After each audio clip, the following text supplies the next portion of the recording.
Hi, my name's Tanith. I'm the writer and I also play Vi in Liv, Suffolk Shakespeare. Hi, my name is Beth and I am playing the role of Lady Liv, or just Liv. So Vi is based on Viola in Twelfth Night, where she is shipwrecked on the shores of Illyria and she thinks that her twin brother Bastian has passed. So she decides to take control of her situation and dresses as a man so she can be safe while travelling through the country, and she gets a job with the Duke, where she's sent after a couple of months to woo the Lady Liv to marry Duke Orsino. However, that doesn't happen like it does in Twelfth Night, and they end up falling in love. Liv is kind of next in line for the throne, essentially, and she knows, there's a lot of responsibility coming her way. She knows what her life is going to be. It's all mapped out for her. And in the play, we actually see her start to peel back some of the layers, and behind that, there is so much there. She is a woman of many layers. There is a lot of grief, there is loss, there is so much sorrow, and she's the kind of person that, in spite of that, is constantly choosing to follow the good and follow the things that allow her to move towards happiness.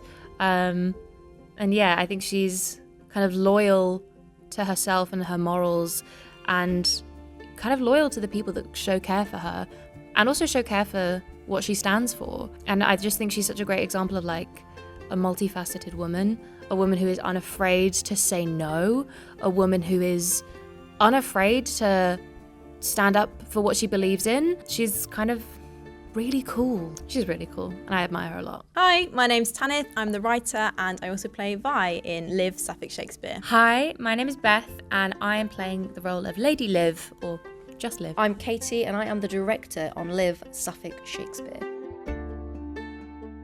I started writing Liv, I think, in a flurry in January this year, so I literally birthed it quite quickly. That's weird. I birthed it quite quickly in the sense of I went to see a production at the RSC of Twelfth Night in December and came home, kind of thought, that doesn't settle well with me. Why couldn't Olivia and Vi end up together? What if Orsino wasn't a great guy? What if Viola actually didn't like him?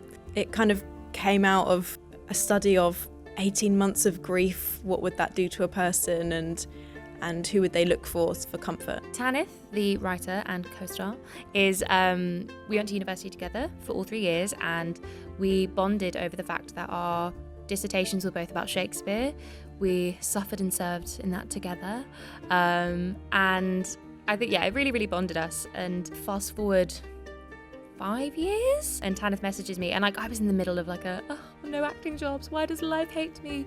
And Tanith messaged and said, hey, I have a little Shakespeare project if you'd be interested. And I picked up the script, and within the first page, and you hear Liv's monologue talking about how she's feeling, and there was just a real vulnerability, and it kind of took me back, and I was like, oh my god, you don't really see women of this time period getting to be as vulnerable as that and discuss some of the things that she gets to say in this play. And I think it was the vulnerability of the character that caught me at first, and then the language is so poetic, the kind of bond that these women make, because they hang out over a short period of time, but the bond that they make is so honest and truthful.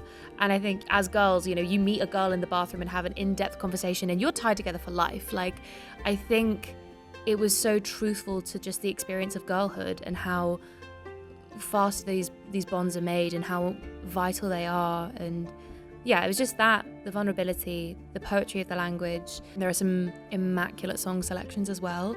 I got to the end of the script and saw what ends the whole show, and if anything, that sold it. It was the song. And if you want to know what song, come see the show.